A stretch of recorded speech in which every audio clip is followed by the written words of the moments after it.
মুন্সিগঞ্জে লৌহজংয়ে ঘূর্ণিঝড় রিমালের প্রভাবে পদ্মা নদী তীরবর্তী এলাকায় ঢেউয়ের তোড়ে সরে গেছে তীর সংরক্ষণের জিও ব্যাগ। ঘূর্ণিঝড় রিমালের প্রভাবে আগ্রাসী হয়ে উঠেছিল পদ্মা। ৮-১০ ফুট উচ্চতার রুদ্রমূর্তির ঢেউয়ে লৌহজং উপজেলার পদ্মা তীরবর্তী এলাকায় তীর সংরক্ষণে ফেলা জিও ব্যাগ তীর থেকে সরে গিয়ে তীব্র ভাঙন দেখা দেয়।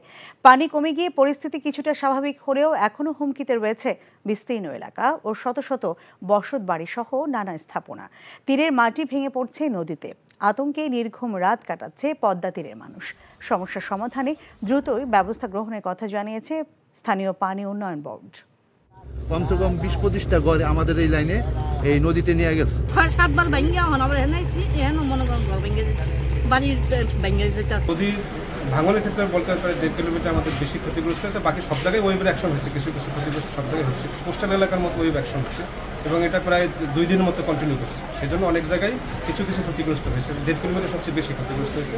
সেখানে অলরেডি আমরা জরুরি ঘোষণা করে সেখানে ঠিকাদার নিয়োগ করা হয়েছে।